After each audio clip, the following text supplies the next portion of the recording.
It's been kind of a busy day, but the end is looking, whoa.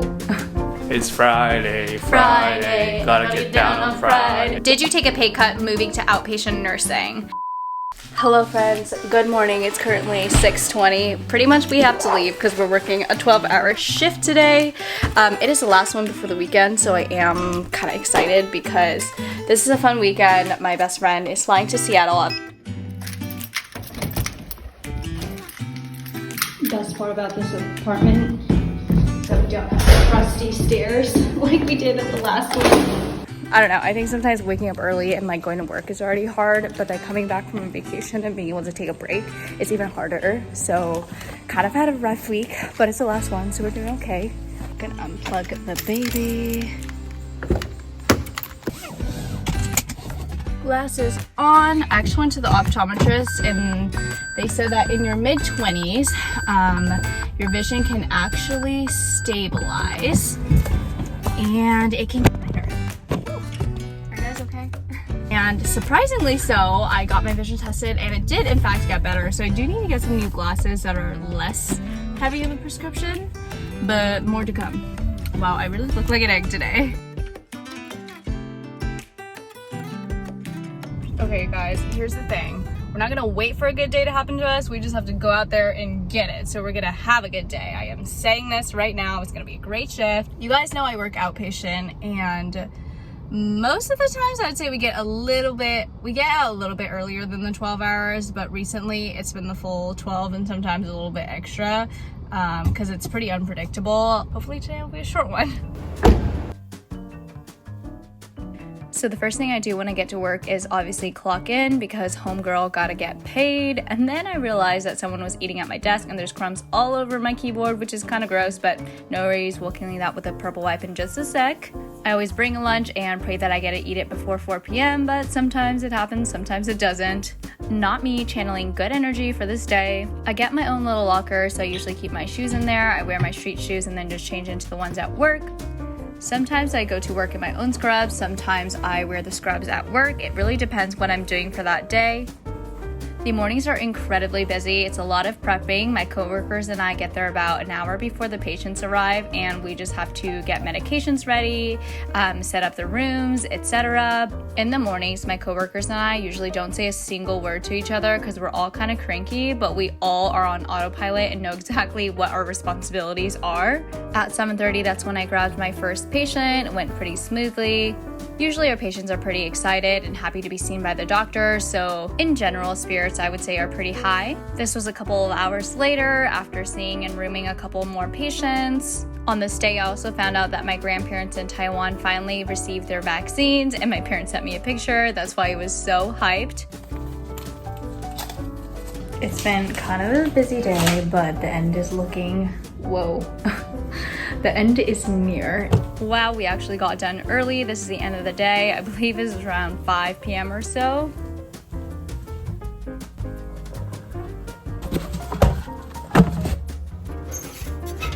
Good afternoon. Miki had just asked me where the M50 batteries were. They were clearly just in the bag that I had left them, but she couldn't find it, so now I'm vlogging.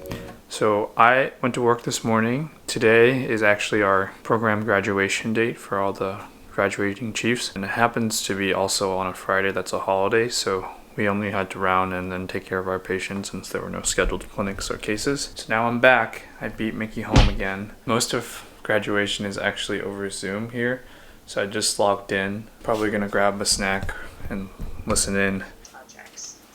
That included finishing some projects with several. Okay, Miki's calling. Hello? I'm gonna turn on the speakerphone. Hello, vlog. Hello. I'm also vlogging, but I'm going home. Yay! So early. It's an early day. Oh my god, I haven't had an early day in literally like a month. I have to go to work tomorrow, and we have graduation stuff tonight. You have to go to work tomorrow? Oh yeah. Yes, tomorrow is Saturday. Tomorrow is not... It's so hard being you, babe. It's so hard. Yes. Like, you agree? I agree.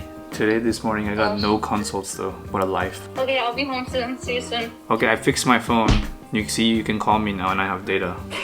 Great, congratulations. I'm so happy for you. Okay, love you, bye-bye. Love you too. Bye. Bye-bye. Okay, I'm still sitting here listening to these lectures. I gotta figure out, maybe Miki can help me. I gotta find where my suit is and what to wear. Somebody is home. I feel like a resident. I'm like home after you. I would close this closet because it is very messy. Okay. Hey, good morning.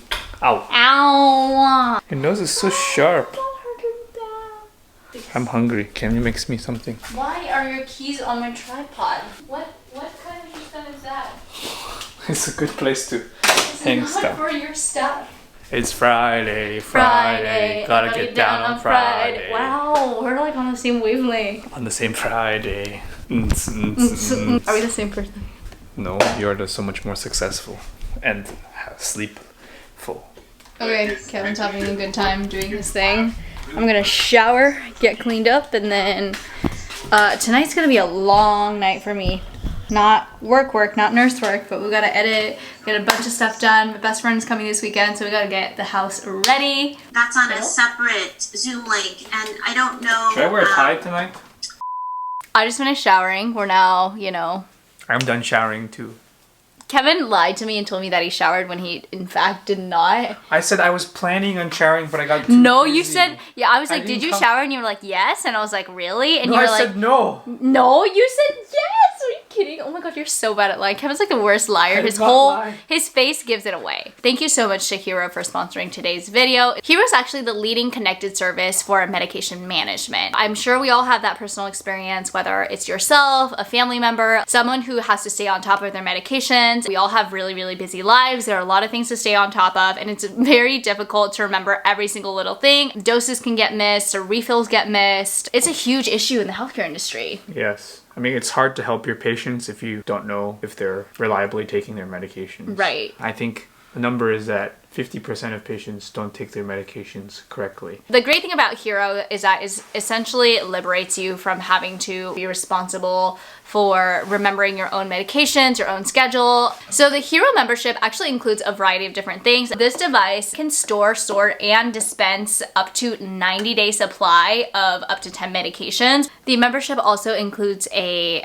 medication management app. If you miss a dose, if you need a refill, it'll send you a notification and kind of just keep you on your A game. You could also designate a loved one or a medication partner, someone to help you manage your dispense schedule. They also have 24/7 member support. Their team actually provides extra assistance on medication management. On average, 𝘀cie𝗰𝗶 members actually have an adherence rate of 97%. The way that 𝘀cie𝗰𝗶 works, it actually works on a membership model, and so you pay a monthly fee. This is something I constantly think about as my parents kind of get older and I'm looking out for their health. If you or someone that you love could really benefit from 𝘀cie𝗰𝗶, I highly recommend you check it out. I'm actually going to leave a link in the description box below as well as a code. It will give you $60 off the initiation fee as well as free shipping. While I'm talking about this, Kevin is looking spiffy because he got to go to his graduation. Have fun, Not babe. my graduation. Yes. Well, Miki's working so hard over here. I'm gonna be like, the last time I wore this suit was for the interview to get into this place. No. Okay, I'm literally so confused because I have seen my best friend, Patty. As you guys know, I literally only have like one friend. But I've seen her like every single week this month because accidentally we both were invited to New York and then we both were in Hawaii and then now she's coming to Seattle to see me. So it's kind of been like one thing after another.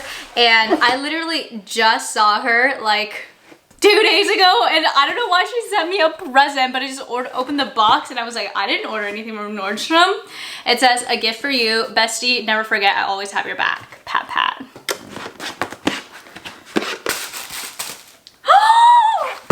No, Patty. Oh, you cannot do this to me. Look what she got. Oh.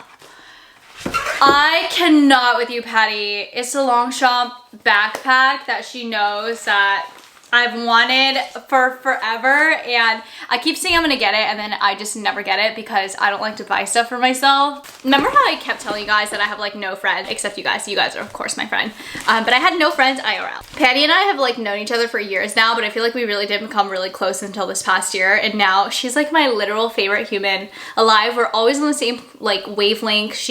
I'm just so thankful and so grateful. I feel like I haven't had like a best friend since I was in elementary school. I've never had someone so thoughtful people and care about me the way that she does. Thank you so much, Pat. I currently have so many tabs open, please don't judge me, but just ordered some santuka because I'm hungry. I actually have the Amex Gold / Amex Rose Gold. Kevin has the Rose Gold one and I have the normal one. It's one of my favorite credit cards because the rewards are so good. I think it's one of the most highly rated credit cards actually, but you get a ton of points on restaurants and dining. That's what honestly where the majority of my money goes to, so it was a really good card for me to get, but I get $10 in Grubhub credit every month, so that helps. I also figured while we wait for the food, why don't I answer some of the questions you guys had about outpatient nursing. If you haven't seen my last video, I'll link it in the corner, but as you guys know, for the past year, I've been working outpatient instead of inpatient. When I moved to Seattle, I transitioned to this outpatient job. Yes, if you aren't following me on Instagram, you should go do that so we can be friends. But I'm gonna answer some of the most common questions that I've been getting, or just ones that I want, honestly. What is outpatient nursing? So a lot of people still don't really understand what outpatient nursing is. So inpatient nursing, in contrast to outpatient nursing, is when you work in the hospital. Typically these are bedside shifts, usually 8-12 hours at a time, and then you work a designated number of shifts a week. So 3 times a week, 4 times a week, or 5 days a week, 8-hour shifts, whatever it is. These patients are inpatient, so they're staying in the hospital, versus outpatient, which is a lot of times clinics or surgery centers, vaccine clinics, all that kind of stuff is outpatient. It's follow-up that is not necessarily in the hospital. A lot of the times it can be less acute, less stressful, etc. Did you take a pay cut moving to outpatient nursing? So this is an interesting question because I was working inpatient in California and then now I'm working outpatient in Seattle. It's pretty universal knowledge that California nurses get paid the most, so regardless of what job I were to take outside of California, I would have had taken a pay cut anyways. I will say that I feel like my outpatient pay is probably better than a lot of other outpatient jobs because my job requires a little bit more intensive skill, knowledge, things like that. I will say that now in Seattle, I make less than I did as a new grad in California, which is kind of sad, but there's also no income tax, so I have to take that into consideration. At the end of the day, I feel like it is comparable still, but the cost of living in Seattle isn't that much cheaper than California, to be completely honest with you guys. How did you know that this switch from bedside was the right move for you? I mean, honestly, I didn't. I just knew that I had to get out of the bedside because I no longer loved it with the love that I had. There was a time where I really loved bedside, and then when I lost that love, I knew that it was time for me to go because I wasn't happy there. I was really stressed. I did not feel excited to go to work, and I'm someone who really, really deeply appreciates my work. I love getting to support patients through their time of need. When I stopped feeling those feelings that made me feel very human, I realized that it was time to go, and I honestly don't regret it a single bit. Do you ever miss the ICU? I mean, the short answer is no. Like, yes, there are moments where I think about it and I'm like, oh, I really miss that. I miss some of the skills I had. I miss the interaction with the patients, the families. Like, it's a very intense environment, but that also is an environment that builds incredibly strong bonds and relationships. And I think that part of it is really cool. And honestly, ICU nurses are some of the most bad nurses out there, and I have so much respect for them because I know personally how hard it is. I think it's a great career for a lot of people, but it's for sure not a good fit for me, and I'm so thankful and grateful that I realized that early on. Would you recommend a new grad nurse start out as an outpatient nurse? So honestly, if you asked me this question like 3 years ago, I probably would have said no, everyone has to start at the bedside, blah, blah, blah. But to be honest, in the same way that people tell you you shouldn't start in the ICU as a new grad, you have to start med surg as a new grad, like, I don't think anyone should tell you what you can and cannot do. If you already know in nursing school, hey, I don't want to be a bedside nurse, that's not the kind of nurse I want to be, that is not the kind of job I want, I think it's really important to be honest and transparent with yourself, and there is really no shame and no guilt in not being a bedside nurse. However, I will say I'm very, very thankful for having been a bedside nurse because it taught me some skills, interpersonal skills, it taught me actual hands-on skills. Like, some of these things are things that I would never have been able to learn anywhere else, and the learning curve is extremely, extremely steep in the inpatient world. A lot of the times, you know, you're having to juggle a lot of things. Starting at the bedside was for sure the best for my learning learning as a new grad nurse, and if you asked me to do it again, I probably would still start at the bedside and then later on move on to outpatient nursing. What is the hardest thing for you working outpatient nursing? I feel like when you're inpatient, there is a lot of flexibility in terms of scheduling, getting time off. When I was working inpatient, I could take 2-3 weeks off at a time. It was never an issue. You know, there was always coverage. When you're inpatient, you can also call in sick, right? If you need to take a mental health day, you need to take some time off. Most people do use their sick time because it just accrues in a bank, and if you don't use it, you don't use it. In the outpatient world, it's a little bit different. I work with a consistent team, and so I have a specific set of nurses that I work with every week, set of physicians that I work with every week, and if I were to call in sick, a lot of the times there is not coverage. And so what that means is that my whole team is having to carry on the same exact workload with one less person, and I don't want to be a burden on the team. So truthfully, for this last year, I've never called in sick once, and I don't think I ever would unless I was actually sick. Getting time off is also a little bit more of a touchy, sensitive topic. Yes, there are people who can cover, but a lot of the times it's from people who are part-time, people who are you know, in other departments who are having to cross cover. It's kind of a big deal. With this job, I haven't been able to take more than 1 week off at a time. How long are your shifts? Again, this really varies depending on your specialties. I'm currently still working 12-hour shifts, but most outpatient nurses, I would say, either work 8 hours or 10 hours depending on your specialty. I hope that answered some of your guys' questions. If you have specific questions about outpatient nursing, I actually have a couple of videos lined up to talk a little bit more about it. If you have any specific questions, feel free to leave them down in the comment section below. I would love to see what you have to ask before I kind of dig into those videos. As always, don't forget your 10 out of 10. Don't let anyone ever make you feel otherwise. I hope you enjoyed this chill kind of vlog, and I will see you guys so soon. Bye!